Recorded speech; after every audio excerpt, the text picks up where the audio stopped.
Heute haben wir wieder 4 Redewendungen aus dem Alltag mitgebracht. Los geht's! Sich scheren oder nicht scheren um etwas. Hier sehen wir den Satz, die Wien Energie schert sich ums Klima.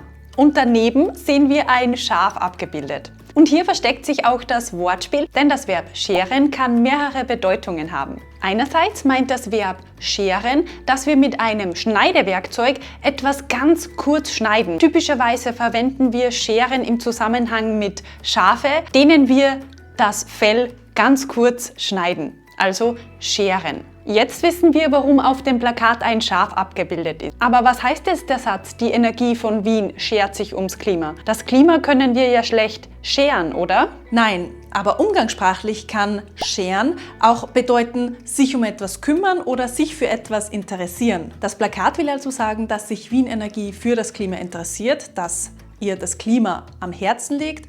Und mit ihrem Angebot möchte Wien Energie sich um das Klima kümmern. Fast typischer ist es aber, dass wir das Verb negieren, um zu sagen, dass wir uns eben für etwas nicht interessieren oder dass uns etwas egal ist. Dann sagen wir, sich nicht scheren um etwas. Wie ihr gehört habt, verwenden wir das Verb rückbezüglich. Beispiele dafür sind, ist voll wurscht, was die Leute denken, oder? Ja, er schert sich überhaupt nichts. Scherst du dich um gar nichts, oder? Sie haben schon wieder alles liegen lassen. Sie scheren sich echt um gar nichts. Und wo schert ihr euch nichts? Wir scheren uns auf jeden Fall um die nächste Redewendung. Nummer 2. Grätzelkurier. Bei einem Spaziergang in Wien haben wir dieses Mikrofahrzeug, den sogenannten Backelroller, entdeckt. Das ist eine Entwicklung eines Startups und soll die urbane Paketzustellung billiger, angenehmer und emissionsfrei gestalten. Und der Backelroller, wie ihr sehen könnt, hat viel Dialekt aufgedruckt. Schauen wir uns das einmal an. Der erste Satz heißt, mocht zum Leben die Gretel netter. Mocht heißt macht und kommt vom Verb machen. Hier haben wir ein typisches Phänomen, das wir euch schon ganz oft gezeigt haben, nämlich die A-Verdunkelung. Das meint, dass A in unserem Dialekt sehr oft zu einem O wird. Also macht wird zu mocht. Dann sehen wir hier zum Leben. Das ist auch etwas sehr typisch, ganz generell im Deutschen, nämlich, dass wir die Endung en zu einem n verkürzen. Also leben. Dazu sagen wir Leben. Dieses Weglassen vom E machen wir übrigens auch bei der Endung EL, wie ihr gleich sehen werdet. Nämlich bei Grätzel, das wir wie Grätzel aussprechen. Das ist ein umgangssprachlicher Begriff und meint ganz einfach einen Teil einer Straße oder eines Wohnviertels. Oft möchten wir damit aber einfach die nächste Umgebung ausdrücken. Der Satz sagt also ganz einfach, dass mit diesem Fahrzeug das Leben im Grätzel netter gemacht wird. Dann kommt Lärm weniger, Luft besser. Das können wir ganz gut verstehen. Ihr seht aber, dass bei den Adjektiven besser und weniger statt der ER-Endung ganz einfach A geschrieben wurde. Das hat den Grund, dass wir diese ER-Endung wie ein A aussprechen. Das R wird nämlich am Wortende oft vokalisiert und klingt dann wie ein A. Das passiert zum Beispiel auch bei Sommer, Winter.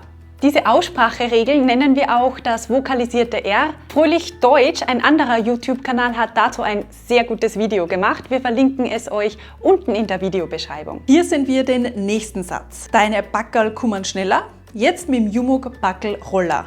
Backel kommt von Paket und meint hier also deine Pakete. Zu einem kleineren Paket sagen wir Backerl und hängen die Endung ERL an, die wir dann oft einfach als Backel aussprechen. Die Endung ERL ist übrigens sehr typisch in Österreich. Statt der Verkleinerungsform chen am Ende eines Wortes verwenden wir oft ERL, also dieses Erl. Also ein Päckchen wird bei uns zu einem Backerl, ein Tütchen zu einem Sackerl oder ein Löffelchen zu einem Löfferl. Danach sehen wir das Wort kummern.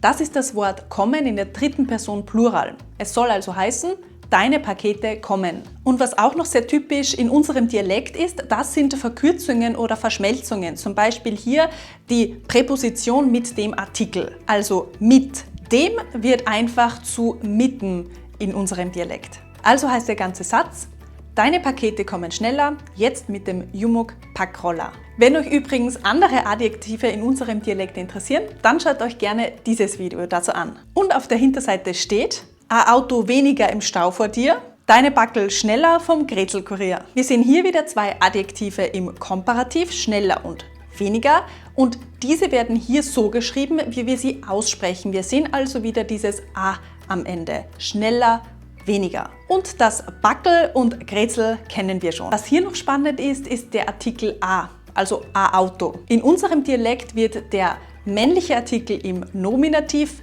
ein zu A. Wenn euch die Artikel in unserem Dialekt näher interessieren, dann schaut euch auf jeden Fall unsere Videos dazu an. Super, danke für die Erklärung. Aber jetzt gib mal Stoff. Wir haben nur 2 andere Beispiele. Jetzt gib mal Stoff. Beispiel 3.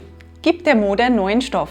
Dieses Beispiel haben wir bei Containern zur Mülltrennung in Wien gefunden. Es handelt sich dabei um die Altkleidersammlung oder ganz speziell um den Kleidercontainer der Caritas. Hier wird gute und noch tragbare Kleidung, aber auch Tisch- oder Bettwäsche oder Schuhe, die noch in gutem Zustand sind, gesammelt. Und das Wortspiel liegt im Wort Stoff. Denn einerseits ist Stoff die Bezeichnung für das Material, aus dem wir Textilien oder Kleidung machen. Da es sich hier um die Altkleidersammlung handelt, passt also das Wort Stoff sehr gut. Auf der anderen Seite meint aber Stoff in Kombination mit dem Verb geben etwas anderes. Umgangssprachlich können wir nämlich Stoff als Synonym zu Geschwindigkeit oder Kraft verwenden. Wenn wir zum Beispiel sagen, gib Stoff, meinen wir, gib Gas oder fahr schneller. In unserem Beispiel, gib der Mode neuen Stoff, möchte man sagen, dass der Mode Treibstoff gegeben wird, indem man eben Kleidung spendet, die danach wiederverwendet werden kann. Zum Abschluss haben wir noch ein kurzes Wortspiel für euch, das uns in Linz zum Schmunzeln gebracht hat.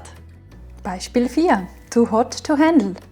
McDonald's spielt hier mit Englisch und unserem Dialekt, denn eigentlich sollte die Phrase heißen Too hot to handle. Damit spielt McDonald's auf die gleichnamige US-Reality-Fernsehserie an. Das englische Handle klingt aber, wenn wir es aussprechen, genau wie das Wort in unserem Dialekt Händel.